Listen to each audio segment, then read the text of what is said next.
The chapter which we are discussing, that is chapter number 17.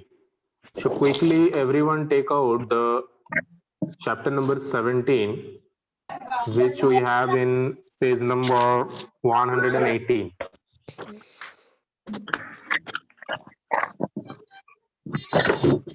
The name of the chapter is the United Nations.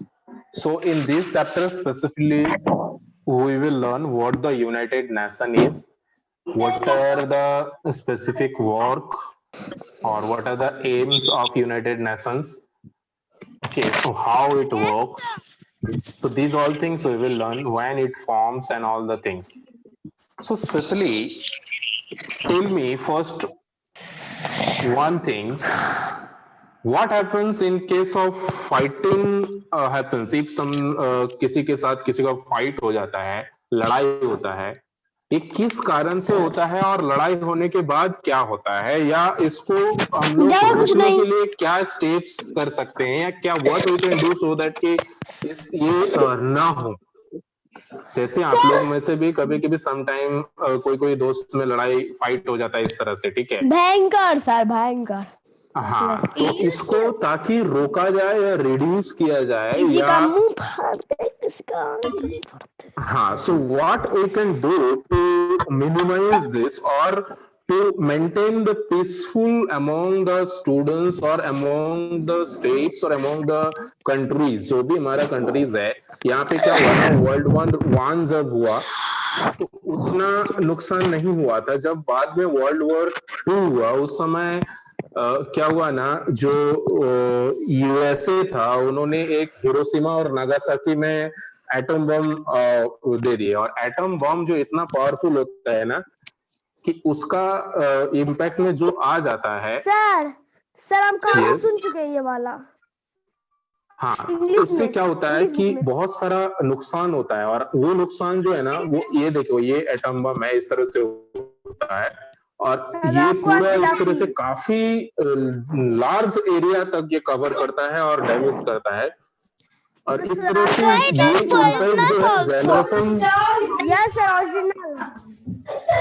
Exactly, so it is impact generation wise generation, मतलब एक generation तक ही ये खत्म नहीं होता है. जैसे कि मान लीजिए कि अभी अगर एटम बम कहीं पे यूज किया जाता है और अभी हम लोग मान लीजिए उसका अटैक में आ जाते हैं, तो हम लोग के जो बच्चे होंगे उनको भी उसका असर जो है वो रहता है.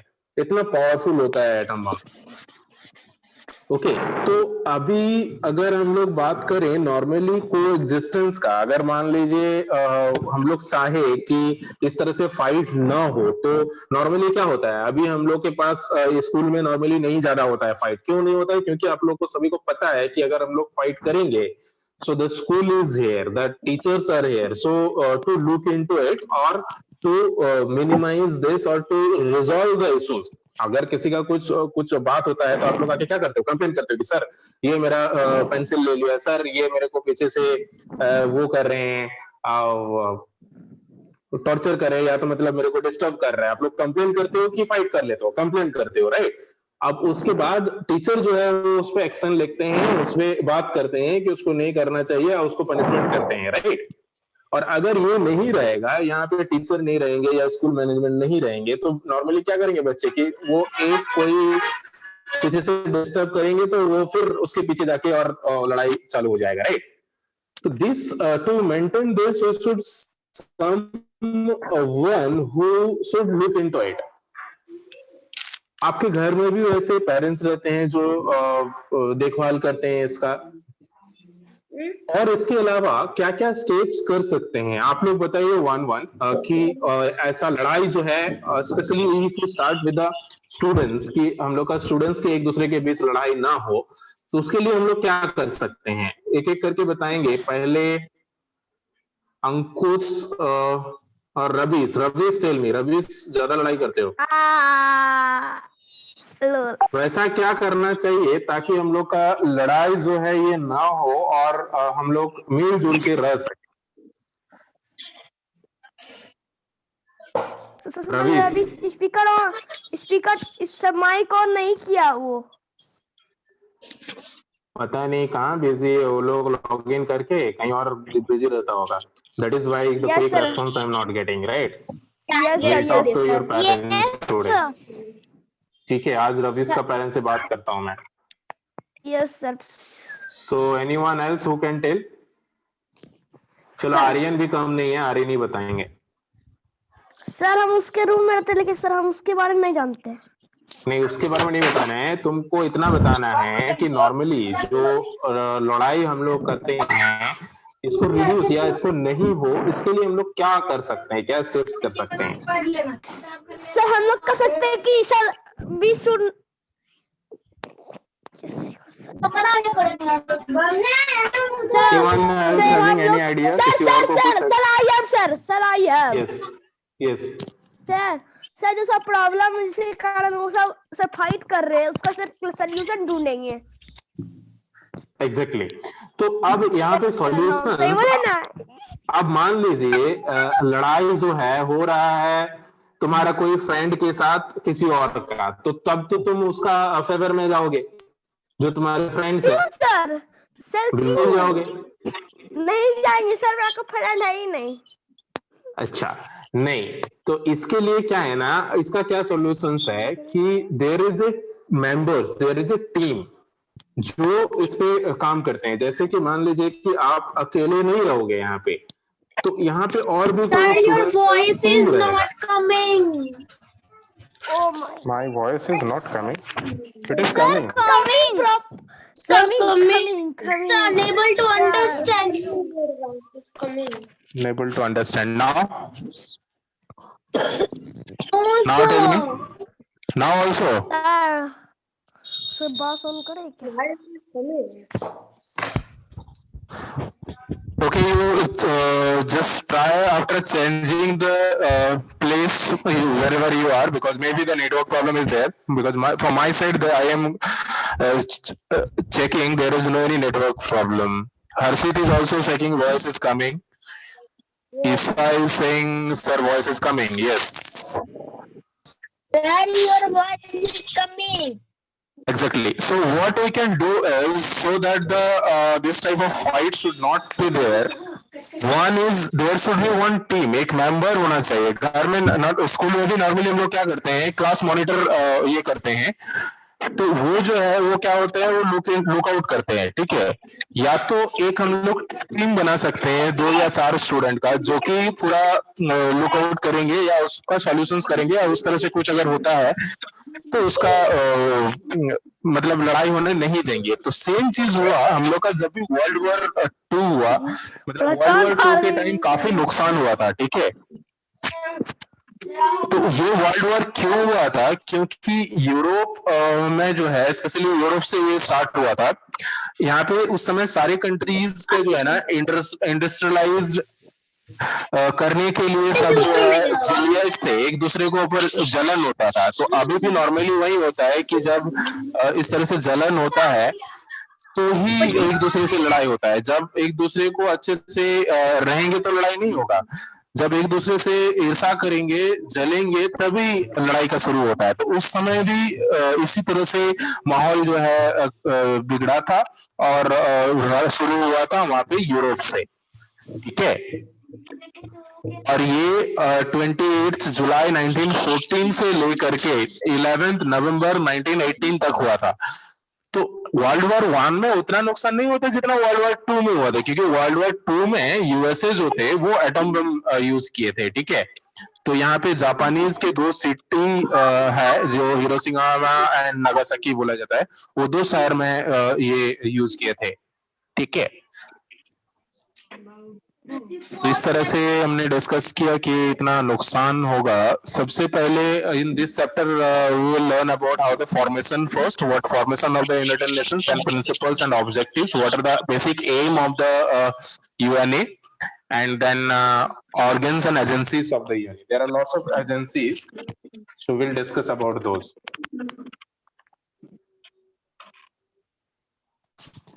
So United Nations, which is in short it is known as UN, is a global organization. Global organizations means it is globally, not for any particular countries. ये जब शुरू हुआ था तो समय 50 कंट्रीज को लेकर के हुआ था और अभी नियर अबाउट 193 कंट्रीज जो है इसमें इन्वॉल्व है।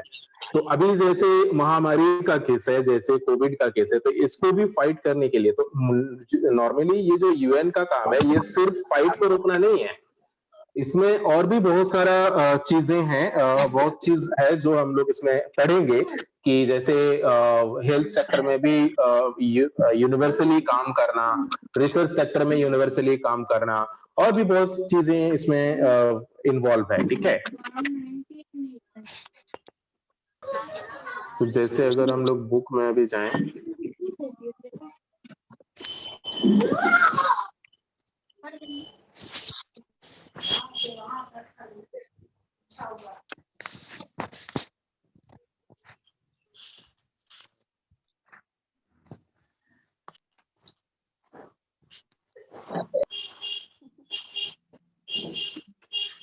वो हम लोग देखते हैं। So it's started on 24 October 1945।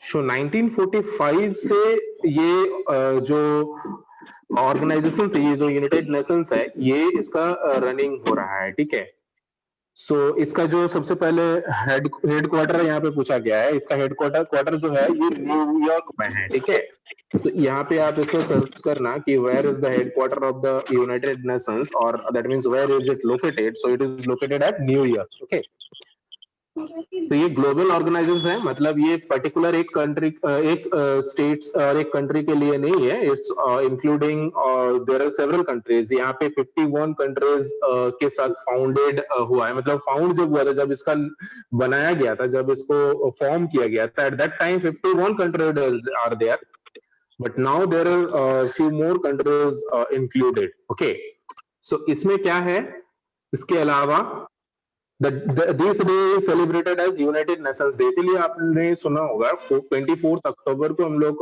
United Nations day के रूप में सेलिब्रेशंस करते हैं। ठीक है, कल भी कोई एक डे था, कोई बता सकते हैं कि वो which day was yesterday? Ambedkar Jayanti. Exactly, हम लोग भीमराव अंबेडकर के बारे में पढ़े थे कि वो क्या किए थे भीमराव अंबेडकर जी। इससे पहले चैप्टर में या गवर्नमेंट का चैप्टर में हम लोग ने पढ़ा था ना भीमराव अम्बेडकर के बारे में। कॉन्स्टिट्यूशंस कौन लिखे थे हम लोग का, मतलब किनका टीम के द्वारा बनाया गया था? B.R. अम्बेडकर के बारे में पढ़े थे? Yes sir. Exactly, only he was, तो उन्हीं का बर्थडे था कल। ओके, तो इसी तरह से 24 अक्टूबर को जो है ना, क्योंकि ये हम लोग का यूएन का स्टेबलाइज्ड किया गया था इस पर्टिकुलर डे को, तो इसीलिए यूनाइटेड नेशंस डे के रूप में सेलिब्रेशन हम लोग करते हैं।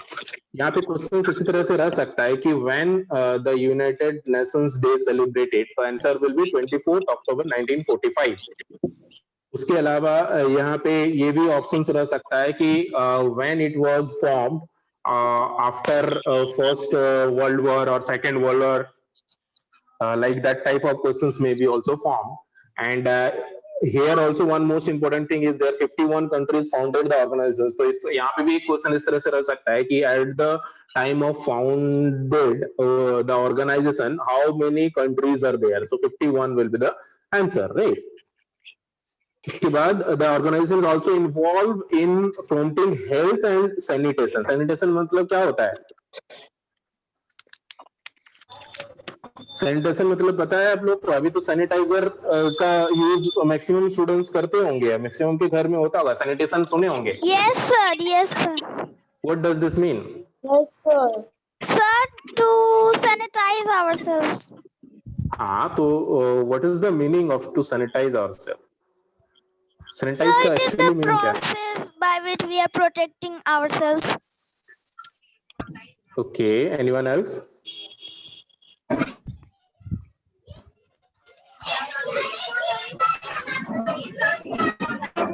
Actually, the Hindi meaning is स्वच्छता. Okay, सो आप वेरी सिंपली बोल सकते हो कि सैनिटेशन मीन्स हाइजेनिक चीज, ओके, जो स्वच्छ होता है, ठीक है। सो ये सिर्फ पीस के लिए ही काम नहीं करते हैं, it work for the health also, it work for the sanitation also, मतलब स्वच्छता के विषय में भी काम करता है, एंड ह्यूमन राइट्स ऑल्सो। हम लोग ने ह्यूमन राइट्स के बारे में पढ़ा है, so it works on that also. After then it works on the conservation of environment also. तो यहाँ पे एक क्वेश्चन अगर इस तरह से पूछा जाता है कि द यूएन प्रोमोट्स, उसके बाद ऑप्शंस में रहेगा health, sanitation, human rights. First option is health, second option is sanitation, third option is human rights, and fourth option is all of the above. So which one will be the correct answer? Listen the question carefully. The organization or the UN is involved in promoting. Options are health, sanitation. Option 1 is health, A is health, B is sanitation, C is human rights, D is all of the above. So which one will be the correct answer? It's so simple. All of the above. Are you all getting my voice or not?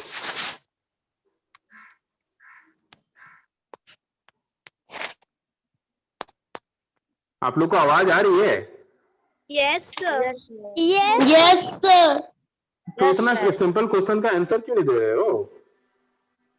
ये सारा चीज में काम करता है, ठीक है। इसमें एनवायरमेंट प्रोटेक्शन के, कंजर्वेशन ऑफ एनवायरमेंट में भी काम करता है, ठीक है। इसके बाद इसका प्रिंसिपल्स क्या है, ठीक है। सो यूनाइटेड नेशंस क्या है? Based on quality of all its member Nations. मतलब यहाँ पे एक जो भी नेशन है, इसका लोगो ये है जो हमने पहले भी आपको दिखाया, ठीक है। इसमें एक कुछ मेंबर्स है, तो कुछ मेंबर्स मिलके कोई भी चीज अगर होता है, जैसे कोई पर्टिकुलर कंट्रीज के साथ कोई कंट्री का डिस्प्यूट हो गया, तो सबसे पहले यूएन के पास एक केस जाता है, वो हैंडल करते हैं। Not coming. My voice is not. What about What about now? now? Now? Sir, coming. It should come Before also. Sir, two voices. Let me find one voice.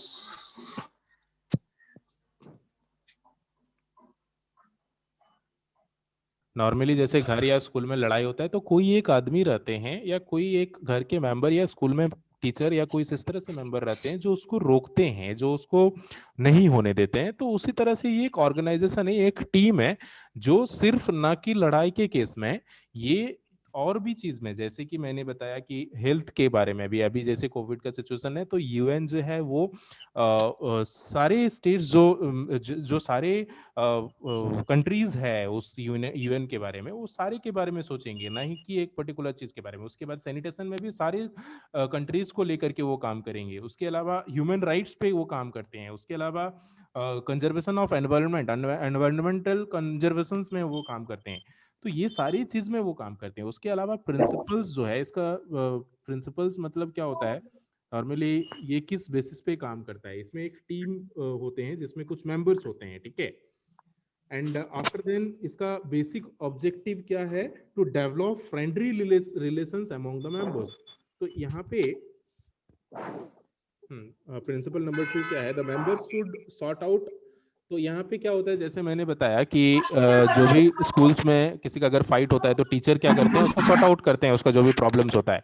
तो यहाँ पे भी वो मेंबर्स जो है, अगर कोई कंट्रीज के बीच में इस तरह से डिस्प्यूट हो जाए तो उसको सॉर्ट आउट करते हैं। Peaceful means while maintaining international security and justice also. तो यहाँ पे वो चाहते हैं कि इस तरह से कुछ गलत ना हो जाए दो कंट्रीज के बीच में, और इसको मेंटेन करके रखने का कोशिश करते हैं, ठीक है। तो अभी आज हम लोग इतना ही रखते हैं, प्रिंसिपल तक ही। और स्पेशली हम लोग ने आज इसका इंट्रोडक्शन देखा। In our next class, we will learn about the objective of the UNS also, and man organs. Some organs are there, so different organs we will learn about, as like General Assemblies, then Security Council is there. After then we have Secretariat also. Okay, that means the Secretary Office used to be there. Okay, after then International Court of Justice, International Court for Justice is there. So as like the normal courts we have, international courts also is there, wherein the justice is there. तो कोई countries के बीच में जब होता है, normally हम लोग ने अभी तक जो कोर्ट पढ़ा है वो हाई कोर्ट और सुप्रीम कोर्ट के बारे में पढ़ा है, लेकिन अगर दो कंट्रीज के बाद डिस्प्यूट हो जाता है तब तो यहाँ पे सुप्रीम कोर्ट भी उस पर नहीं काम कर सकते हैं। तो इसलिए हमारा एक उसके लिए अलग से इंटरनेशनल कोर्ट फॉर जस्टिस भी है। वहाँ पे इंटरनेशनली जब कुछ प्रॉब्लम होता है तो उसके बारे में वहाँ पे सुनवाई होता है। ठीक है, उसके बाद एजेंसी जो है वो उसके बारे में पढ़ेंगे। कुछ एजेंसीज लाइक यूनिसेफ जो है, then WHO is there, then FAO is there. So these all are the some of the agencies of the US UN, so that about we will learn about that also. Okay, except then till then in homework you all can just go through and learn about the chapter। इसके बारे में और UN के बारे में और आप लोग सर्च कर सकते हो, World War 1 और 2 के बारे में पढ़ सकते हो। तो आज मैं World War 1 और 2 के बारे में आपको होमवर्क देता हूँ। Okay, so today's homework will be you have to learn about World War 1 and World War 2। World War 1 में कैसे हुआ था, क्या हुआ था, एंड World War 2 में क्या हुआ था, कैसे हुआ था, उसके बारे में आपको पढ़ना है। ठीक है, so there are lots of resources in your book also, it is given about the Second World War, and you can go through to the YouTubes also and to the internet also. You can use different kinds of books also for learning about the First and Second World War. I will try to upload the videos related to the First and Second World War in your Pocket Study application also. You can watch with that also. You will get the notifications about that. Okay, understood everyone? Yes. Okay, then thank you. Bye bye, and have a good time. Bye, sir. Thank you, sir. Bye bye. Thank you, sir, and bye, sir.